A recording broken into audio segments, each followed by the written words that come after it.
తప్పనిసరి 307 పెట్టారు. ఇవాళ దోషులు పట్టుకున్నారండి. దోషులు ఎక్కడున్నారో మీకు తెలియదండి. కొట్టిన తర్వాత పోలీసులు వాడిని బయటికి పంపలేదండి. ఎమ్మెల్యే గారి ప్రోద్బలంతో ఇంత దారుణంగా మీరు వ్యవహరిస్తున్నారు. ఈ ప్రజాస్వామ్య దేశంలో వైఎస్ఆర్ కాంగ్రెస్ పార్టీకి చెందినటువంటి నాయకుల మీద దాడులు చేస్తున్నారు, కేసులు పెడుతున్నారు, భయభ్రాంతులు చేస్తున్నారు. కాలం ఎప్పుడు ఒకలా ఉండదనే విషయాన్ని మీరు విస్మరిస్తున్నారు, మర్చిపోతున్నారు. గుర్తుపెట్టుకోండి చంద్రబాబు నాయుడు గారు, లోకేష్ గారు అనేది కూడా ఈ సందర్భంగా నేను చెప్పదలుచుకున్నాను. ఇది పోతే మళ్ళీ ఇంకో కామెడీ. ఇవాళ పవన్ కళ్యాణ్ గారు మార్కాపురం వెళ్ళాడు.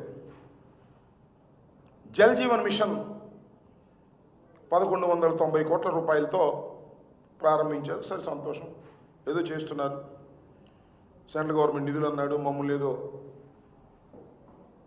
సరిగ్గా మేము చేయలేదు, మేము పగలు తీసి పారేస్తాము, అభివృద్ధి చేసేస్తాము, ఏదేదో మాట్లాడారు. సరే, ఓకే. అసలు పవన్ కళ్యాణ్ గారు మీరు అసలు ఎక్కడ ఉంటున్నారు నాకు అర్థం కదా.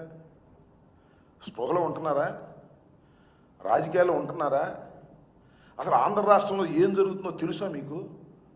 అప్పుడప్పుడు నిద్రపోయి టక్కలు లేచి ఏదో పిచ్చివాగుడు వాగేసి వెళ్ళిపోతున్నారా? అసలు రాష్ట్రంలో ఏం జరుగుతుంది, ఎవరు ఏం చేస్తున్నారు అనే విషయాలు మీ దృష్టిలో ఉన్నాయా అనేది నాకు అనుమానం. ఎందుకంటే సినిమా డైలాగులు చెప్తే సహించాం. మొన్నటిదాకా నువ్వేం చెప్పావే? సినిమా డైలాగులు కాదు, ఆయన ఎవరో రపాన్ని పెట్టుకున్నాట. ఇలాంటి సినిమా డైలాగులు మేము సహించాం. నువ్వు ఎందుకు సహిస్తావు? ఏ సినిమా అది? పుష్ప సినిమా డైలాగ్ నువ్వు సహించవు. పుష్ప సినిమా హీరో నువ్వు సహించవు. ఎందుకంటే సూపర్ హిట్ అయిన సినిమా కదా అది, నీకు ఇష్టం లేదు. అందుకని దానిలో డైలాగ్ నువ్వు సహించవు అన్నట్టుగా అనిపిస్తుంది మాకు. నువ్వేమన్నావే? ఎవడు అమ్మాయికి పాపం తెలియనివాడు ఏదో బోర్డు పెట్టున్నాడు. నువ్వేమన్నా? ఉప ముఖ్యమంత్రివి, సినిమా నటుడివి, శాసనసభ్యుడిగా గెలిచిన వాడివి, ఏమన్నావు నువ్వు? తొక్కి నారదీస్తావా? ఇదేలా బాగుందా? బుద్ధి జ్ఞానం ఉందా నీకు? నువ్వైతే తొక్కి నారదీయొచ్చు, ఎవడో అమాయకుడు ఏం మాట్లాడకూడదు. అమాయకుడు మాట్లాడితే అది నువ్వు సహించవు. నువ్వేమో కారు మీద ఎక్కి అపోజిషన్ ఉన్నప్పుడు వీరవిహారం చేయొచ్చు. జగన్మోహన్ రెడ్డి గారు ఊళ్ళోంచి బయటికి వెళ్ళడానికి వెళ్ళలేదు. ఏంటి, ఎక్కడున్నావు, అసలు ఏం చేస్తున్నావు నాకు అర్థం కదా. అసలు కన్సిస్టెంట్గా నువ్వు జరుగుతున్నటువంటి విషయాలు నీకు తెలుసా నేను అడుగుతా ఉన్నా. మీ జిల్లాలో, కాకినాడ జిల్లాలో రైతులు, ధాన్యపు రైతులు డబ్బులు లేక రాక 1000 కోట్లు సుమారుగా రోడ్డు మీద ఎక్కారు. పట్టించుకున్నావా? అది నీకు పట్టదు. నీ స్పెషల్ ఫ్లైట్ దొరికితే చాలు, హైదరాబాద్ వెళ్ళిపోతావు, షూటింగ్ చేసుకుంటావు, వచ్చేస్తావు. ఏం జరుగుతుందో రాష్ట్రంలో తెలియదు నీకు. చంద్రబాబు నాయుడు స్క్రిప్ట్ ఇస్తే చదువుతావు, అంతేగా.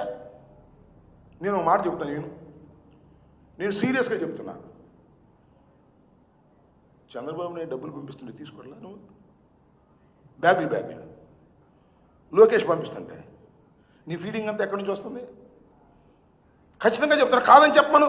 గుండె మీద చెయ్యి వేసుకొని, ఓ పవన్ కళ్యాణ్ గారు, నారా చంద్రబాబు నాయుడు నాకు ఫండ్ పంపలేదు పార్టీ నడపడానికి, కారు ఆయిల్ కొట్టడానికి కూడా లోకేష్ డబ్బులేగా నీకు.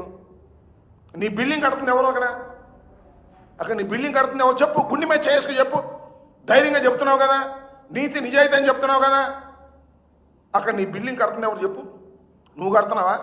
శుభ్రంగా నీకు కావాల్సిన సదుపాయాలన్నీ ఇస్తున్నారు.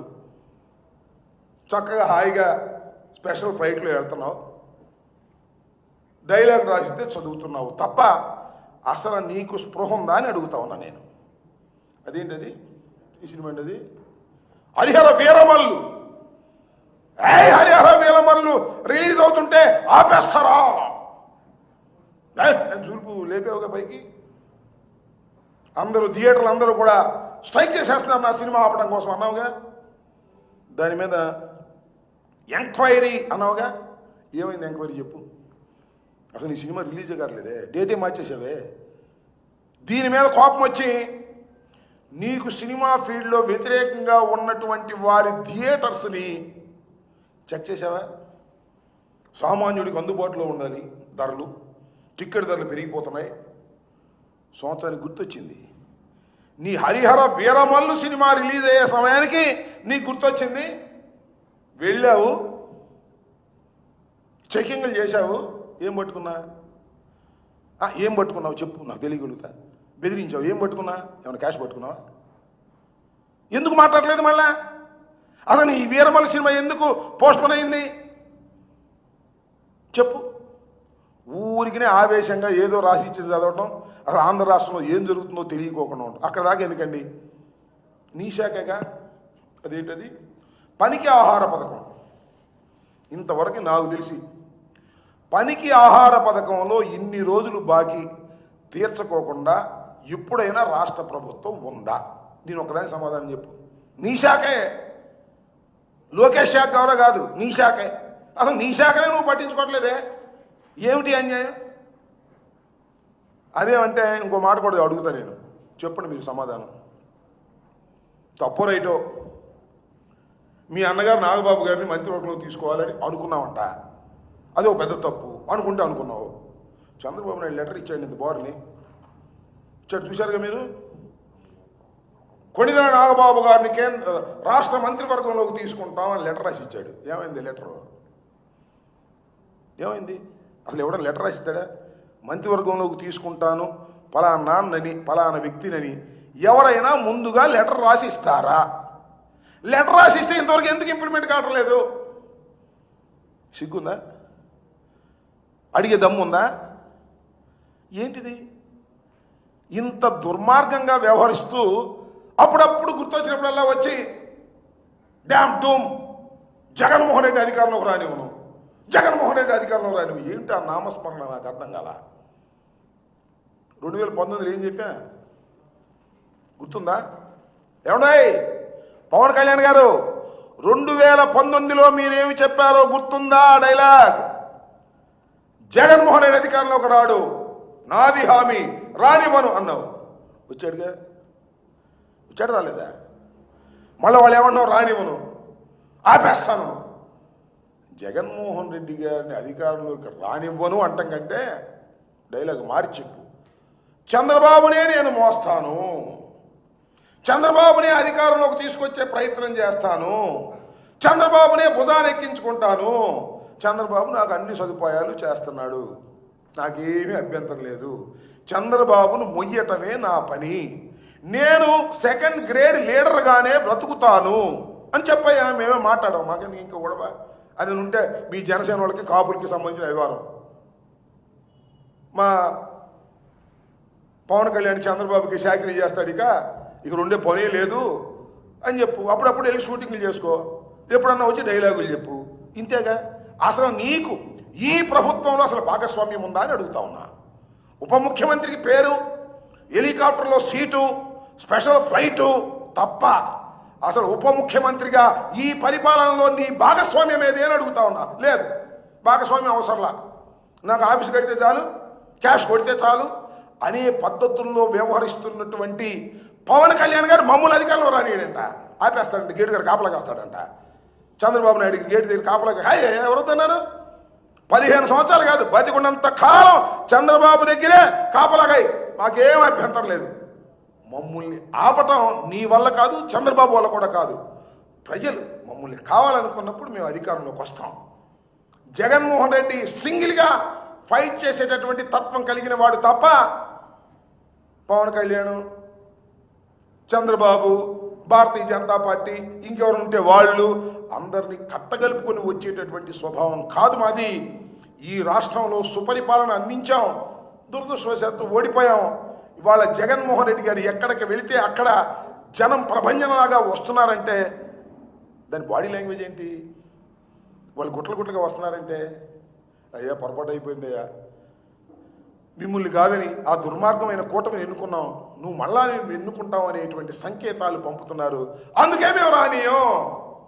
4 సంవత్సరాలు ఉంది స్వామి. ఓ పవన్ కళ్యాణ్ 4 సంవత్సరాలు ఉంది, ఇప్పుడు నుంచి రానియకుండా కాపలేదు 4 సంవత్సరాల తర్వాత కదా. నేను రానియం, నేను ఇక్కడే కూర్చుంటా. ఏంది ఇది నాకు అర్థం కాదు. నేను రానివ్వను రానివ్వను రానివ్వను రానివ్వను అని నువ్వు నీ కూటమిలో ఉన్నటువంటి చంద్రబాబు, పవన్ కళ్యాణ్ అంటున్నాడంటే జగన్ వస్తాడని భయపడుతున్నారు. ఇది వాస్తవం.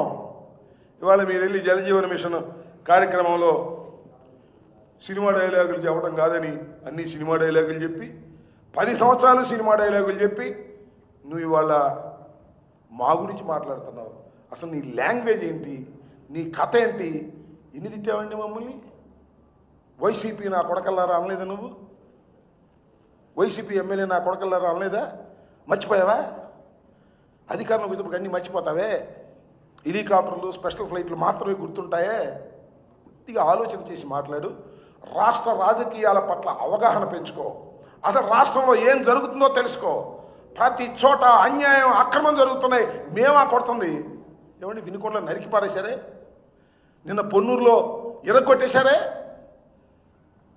మహిళల మీద దౌర్జన్యాలు జరుగుతున్నాయే, చంద్రబాబు నాయుడు గారి కాన్స్టిట్యున్సీలో అప్పు ఇవ్వలేదని తిరిగి చెట్టు కట్టేసి కొట్టారే. ఏంది? బెల్ట్ షాపులు ఎన్ని ఉన్నాయి? గంజా ఎంత దొరుకుతుంది?